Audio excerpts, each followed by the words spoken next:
তার ক্ষমতা সব সময় আমাদের সাথে আছে না নাই? 24 ঘন্টা আমাদেরকে দেখেন কে, শুনেন কে?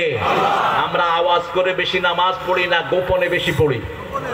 আওয়াজ করে ফজর, মাগরিব, এশা, আর সব কি গোপন। আমি যা পড়ি আমার ভাইও তা শুনে না। সব শুনেন কে? আরো চিৎকার করে বলেন।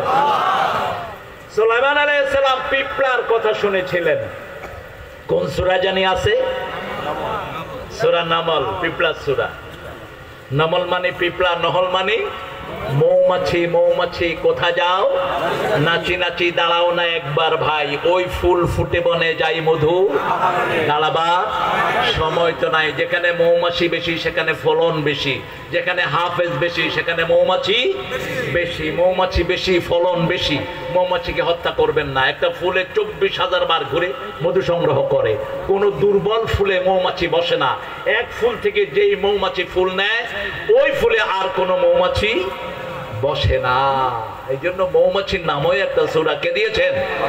আরো অনেক কেরামতি মৌমাছির আছে। মৌমাছির গু খাই আমরা। মধু মৌমাছির কি কথা কন না কেন? মৌমাছির কি গু? গু গু হলো মুখ দিয়ে দেয়, আর কোন দিক দিয়ে বের করে? এত বাংলাও যদি না বোঝা আর কি খবর কর। আল্লাহকে চাইবে যারা। সুলাইমান আলাইহিস সালাম কাকে চাইতেন? ওনার একটা দোয়া রাসূলের খুব প্রিয় ছিল। পড়েন আল্লাহুম্মা ইন্নী আসআলুক ওয়া আসআলু হুব্বাক ওয়া হুব্বা মান ইউহিব্বুক ওয়া হুব্বা আমালাল্লাযী ইউকাররিবু ইলা হুব্বিক। হে আল্লাহ, আমি আপনাকে চাই, আপনার ভালোবাসা চাই। যে আপনাকে ভালোবাসে তার ভালোবাসা চাই। যেই আমল দিয়ে আপনার ভালোবাসা পাওয়া যাবে, আমি গোলাম সেই ভালোবাসা চাই। কাকে চাইবেন? কাকে চাইবেন? যে আল্লাহকে চায় সে কোনোদিন দেশের সম্পদ লুট করতে পারে না। আল্লাহকে চেয়েছে মতিউর রহমান নিজামী, 10 লাখ দিয়ে 1 পয়সা দুর্নীতি বের করতে পারে না। আল্লাহকে চেয়েছে আলী হাসান মুজাহিদ। বিবিকে বলেছে মন্ত্রী হওয়ার পর, আমি সাক্ষী, বিবি স্যালারি যেটা পাই চাউল আর আলু কিনে দিলাম, বেশি কিছু আমার কাছে চাইবা না। একজন মন্ত্রী বিবিকে বলছেন চাউল আর আলু কিনে দিলাম, সংসার চালাবা। কমিশনারের আলমারির ভিতরে 50 কোটি টাকা আছে না নাই? কথা কন না কেন? ডিসিএসপিদেরকে ঘুষ খাইতে বাধ্য করতো মন্ত্রীগুলো। এক মন্ত্রী কোন জেলায় যাবে, এই ডিসি আমি আসতেছি 50 জন নিয়ে খাওয়ার ব্যবস্থা কর। এখন ডিসি যেই বেতন পায় খাওয়াতে পারবে? ডিসি তার পিএকে হুকুম দিত শহরে যত বড় বড় ব্যবসায়ী সব শালা করে ফোন করে করে 20,000, 30,000, 40,000 করে টাকা দিতে কর। বাস কালেকশন হয়ে গেল, অবৈধ কালেকশন 10 লাখ। মন্ত্রী গেল, মন্ত্রীর চেলা চামুন্ডাকে খাওয়া দিলে 3 লাখ। আর কয় লাখ পকেটে চলে গেল। আলী হাসান মুজাহিদ যাবেন জয়পুরহাট রাহিমাহুল্লাহ। ডিসি সাহেব বলছেন স্যার আপনার সাথে কয়জন আছে, খাওয়ার ব্যবস্থা করব কি? বুঝেন নাই? বুঝেন তো? বুঝেন তো? মানে আমিও খাবো আপনিও খাইবেন।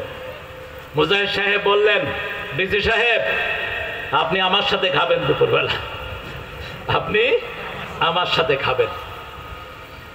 জামাত ইসলামী জয়পুরহাটকে বলল 15 জনের খিচুড়ি রাঁধো। কি রাঁধো? খিচুড়ি রাঁধো। সাথে কি? বগুড়াতে মানুষ এলু খায়। এলু, এলু বুঝেন তো? এলুকে তারা, আলুকে তারা কি বলে? এলু। বলছে এলু তো আছে, একটু এলু দিয়ে দিও। আর সাথে এখন টমেটোর সিজন, টমেটোর কেজি বোধহয় 7-8 টাকা হবে। 1-2 কেজি টমেটো সালাদ করে খিচুড়ির সাথে দিয়ে দিও।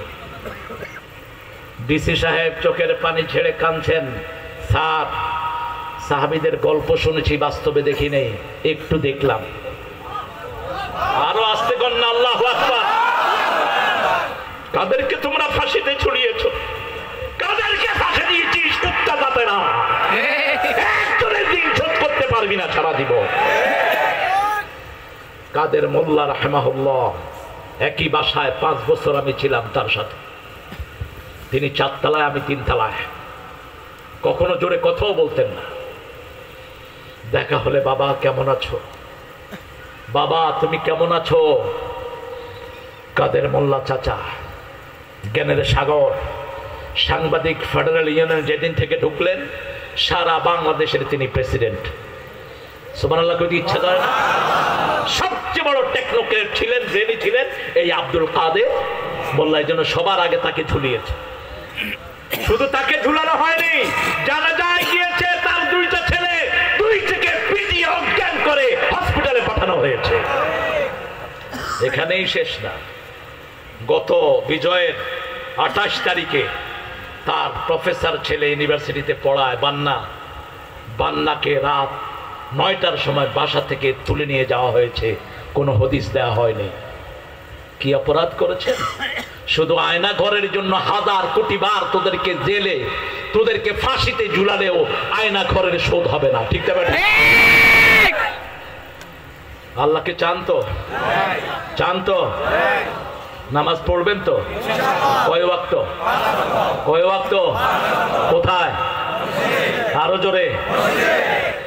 রাসূল বলছেন, আমার সাথে যদি থাকতে চাও 3টা কাজ। কয়টা?